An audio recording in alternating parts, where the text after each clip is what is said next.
Hey there, Kyle here with Recovery Plus. So I'm what's known as an exercise physiologist.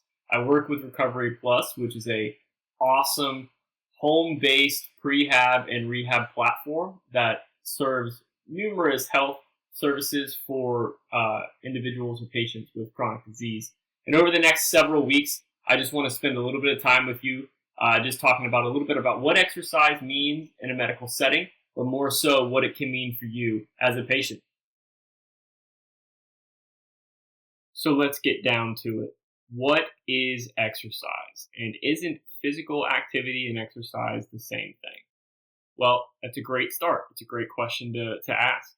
So, really, yes and no. Exercise and physical activity can mean the same thing, but there are some differences that we have to address about those things. Let's get to it. So, when we talk about exercise, right, the things that probably come to mind are things like weightlifting, sports like basketball and cycling, even yoga, stretching, Pilates, and of course, everybody's favorite thing to do, run. And you would be right. Those are all great examples of exercise, but it's not even scratching the surface on what exercise can be. So let's go over a little bit of the definitions together now. So what is physical activity, right? That's a great question to start with. Well, first off, the World Health Organization defines that for us. For them, we say physical activity is really any bodily movement produced by skeletal muscles that require some form of energy expenditure.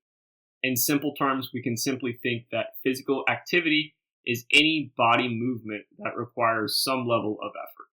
Now, the World Health Organization has a lot of great information on physical activity. So if you are interested, feel free to scan this QR code. It'll take you directly to their webpage. All right, then so what is exercise, right?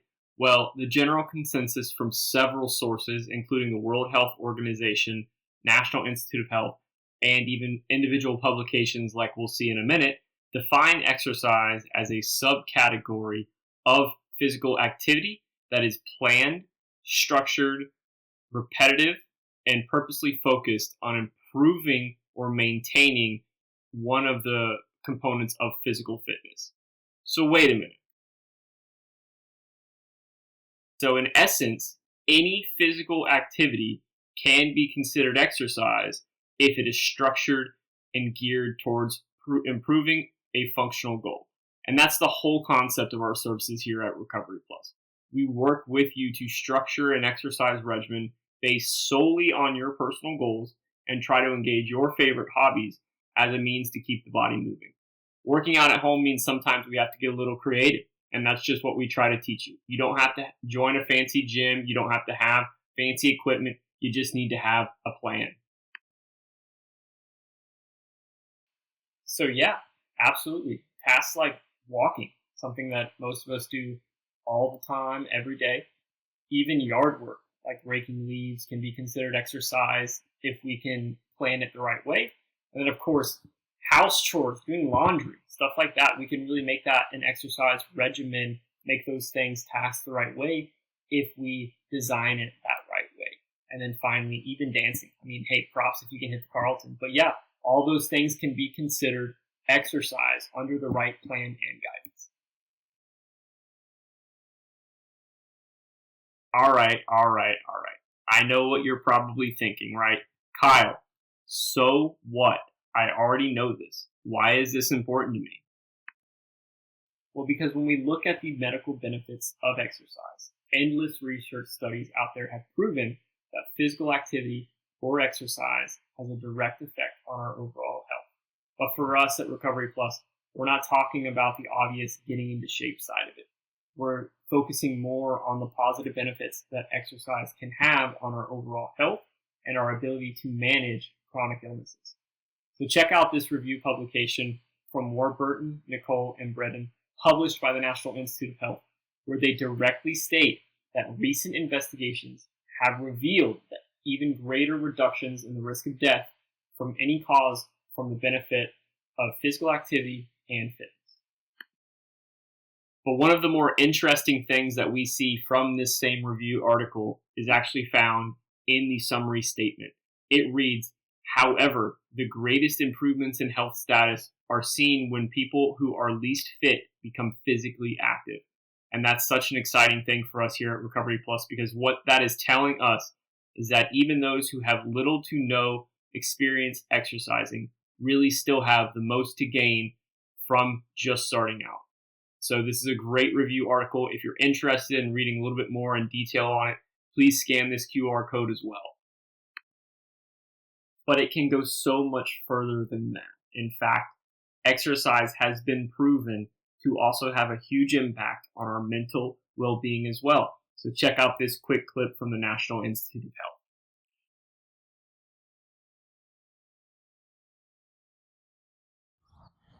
The emotional benefits of exercise. Research shows the benefits of exercise go beyond just physical well-being.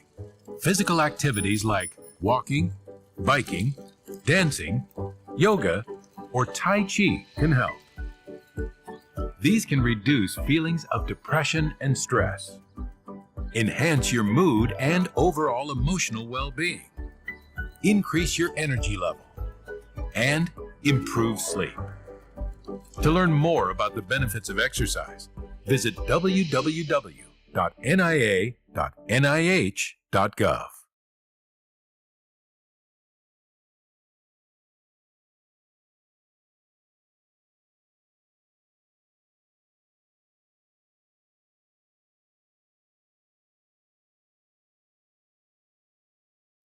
Don't worry, that is a great topic, and it really does deserve its own segment altogether. So we're going to address exercise and mental health all in its own discussion later on. For now, I just want to cover the 3 basic types of exercise just to build a foundation for what our future discussions between exercise and health can be. All right, so as we now know, exercise can really be in the form of just about anything. But for now, let's simply split it into 3 main groups. First off, we have what's called strength training.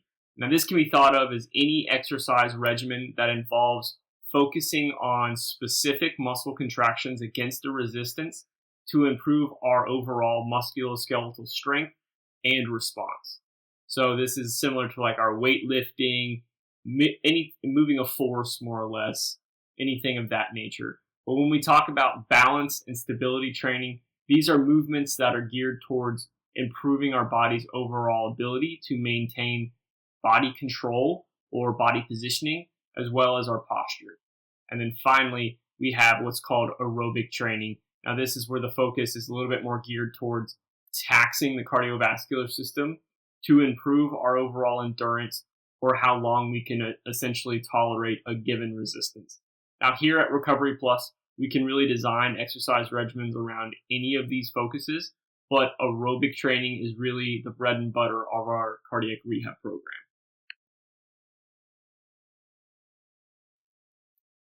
In reality, though, these exercises don't really exist as individual groups.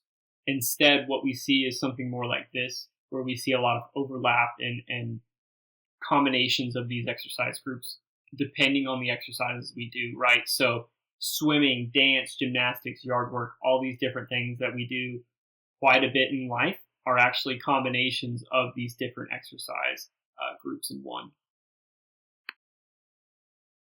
And that's really it for today. So we were just trying to get our toes in the water a little bit and spend a little bit of time defining about what exercise can be, or more so what it can be for you. And so in our next episode, we're going to try to get a little bit deeper into what exercise can do for our medications or our medication response and other biochemical systems inside of us. I appreciate the time. Until next time, I'm Kyle, and thanks for listening.